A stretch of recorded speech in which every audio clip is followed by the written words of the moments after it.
Are we doing it as a company? Do we sponsor that? Why or why not?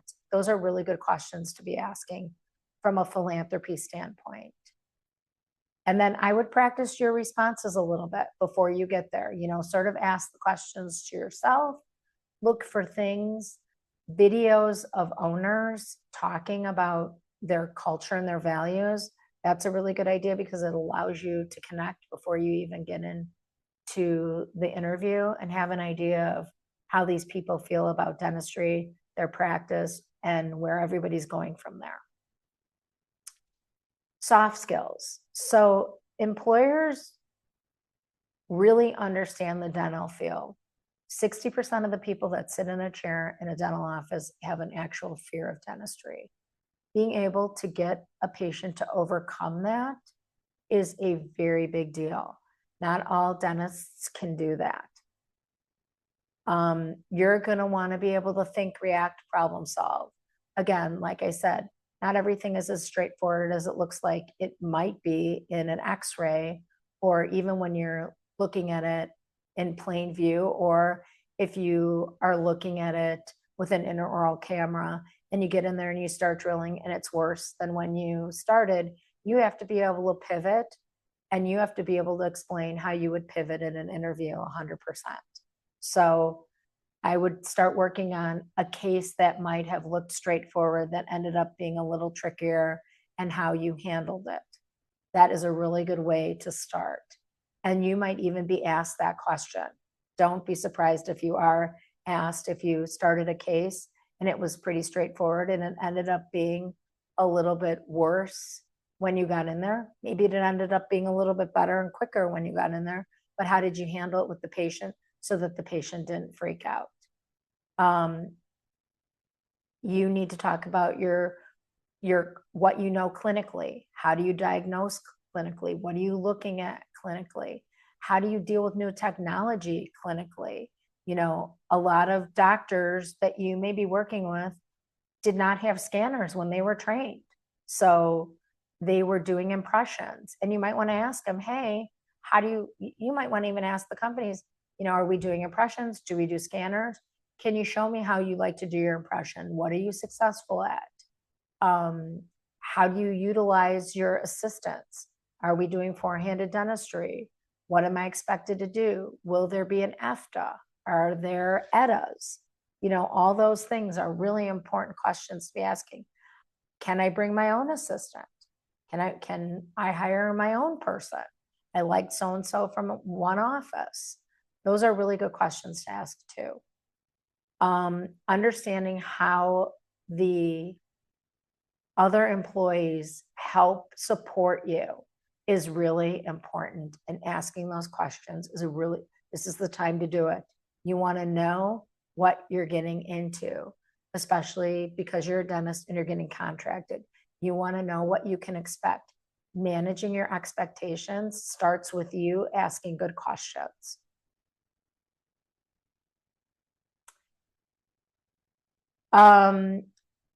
You're going to want to tell them, what are you proficient in? Are you somebody that does root canals, or do you refer root canals out? Are you interested in learning about doing implants in all 4 cases, or is that something that you're going to refer out?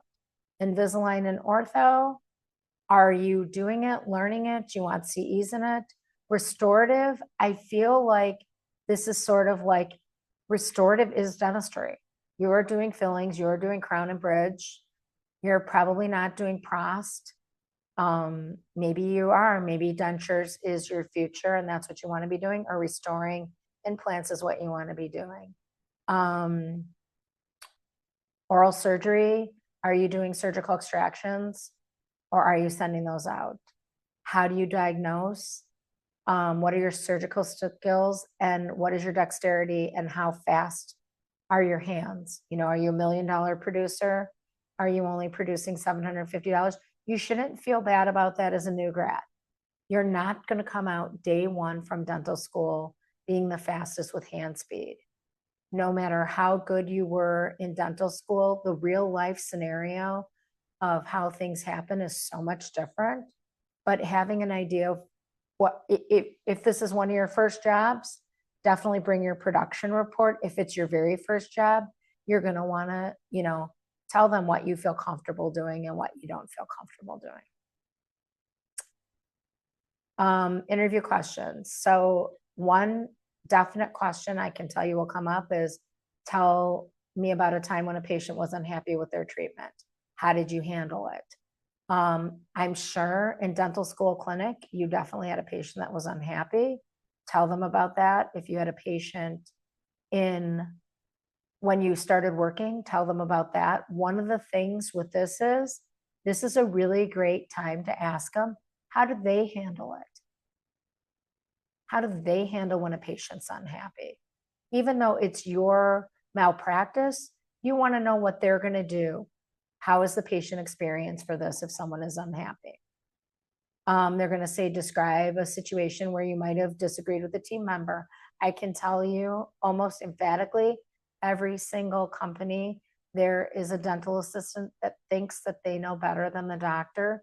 You pre-game that, and you tell before the assistant, when they sit down, you're the dentist. Off-chair conversations are off-chair, not over a patient. Not any of that. That is very scary when you're the patient sitting in the chair. So you need to sort of tell the team member, if you disagree or they disagree, that we do that off the chair before you even sit down and talk to the patient. And if it's somebody that keeps doing it to you, there needs to be a hierarchy of conversation there.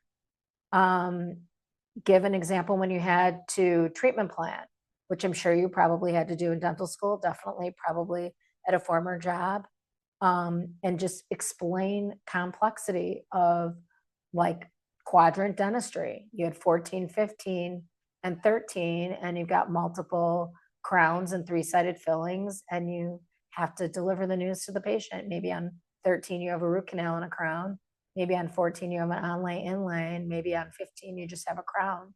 You need to know, how are you explaining that to the patient to get them to gain your trust and confidence so that they, agree to treatment.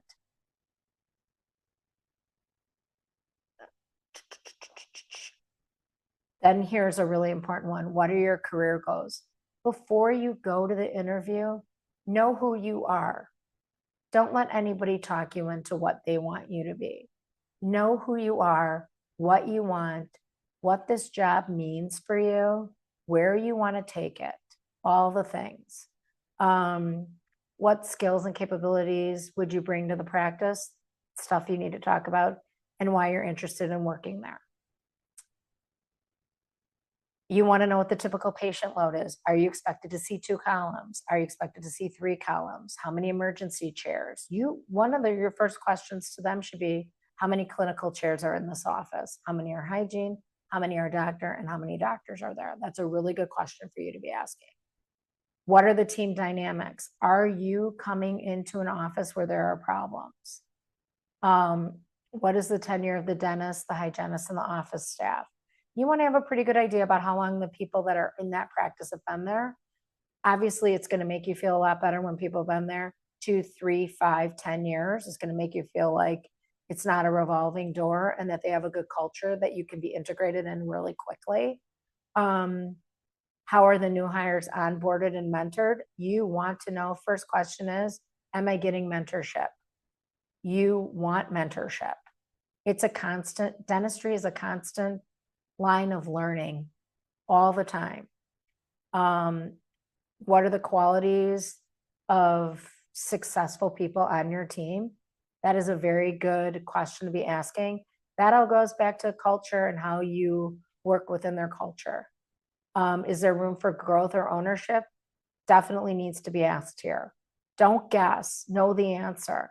And then when you get your contract, you want to make sure that growth and ownership is in your contract, because it's the only thing that you have to fall back on later in the discussion. Can you describe the business financial systems for the practice? Again, is it fee for service? Is it Medicaid, PPO? What's the plan for it? A lot of practices right now are going to fee for service model.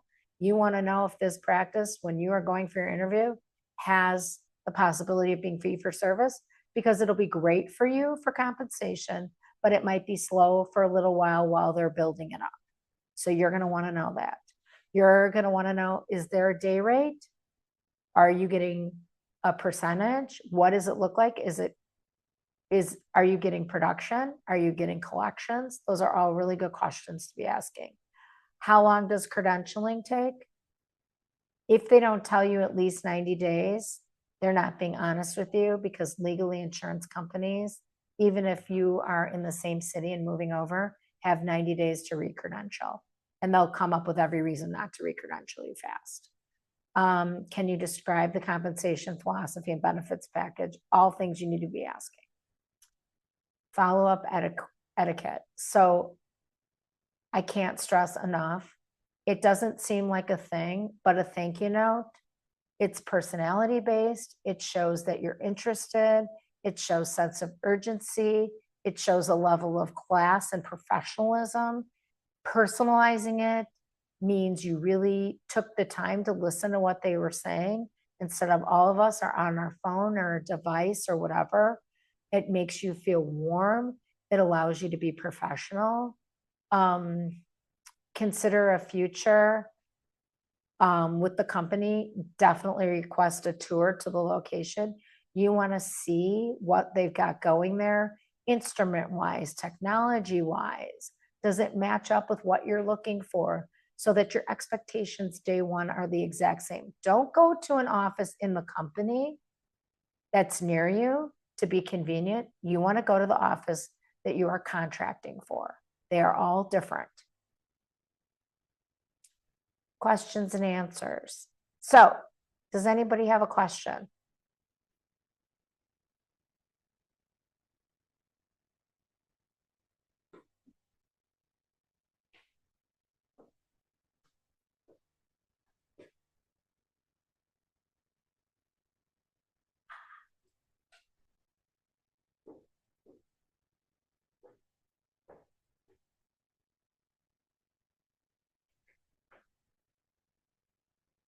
It's not showing. Hold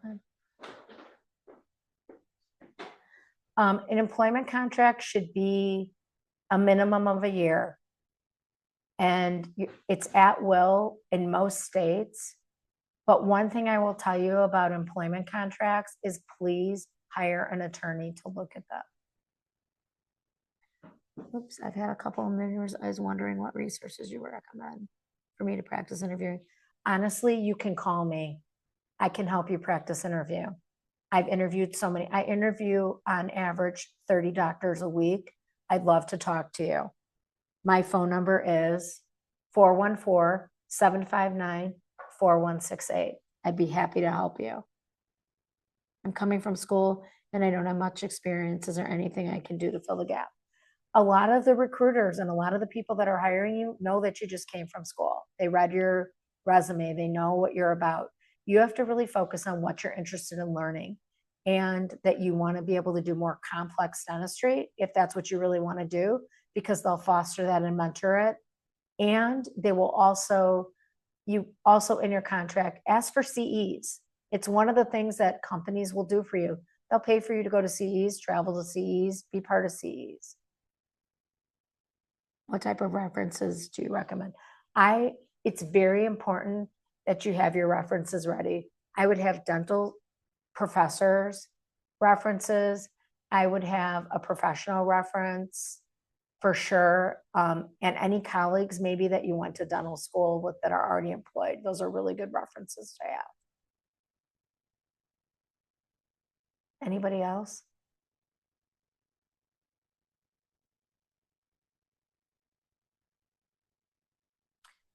Any questions that you guys have that I may or may not have answered here, you can always call me or email me. My email is sari@medisjobs.com. My phone number is 414-759-4168. It's better to text me who you are and while you're calling, and then we can set up a time to talk anytime. I'm happy to help you. That is why we started this company, is that we want to be able to help people to find the job that is the job of their dreams and matches up with their culture so that they can have tenure there. Thank you so much for joining us. And we will be doing another one of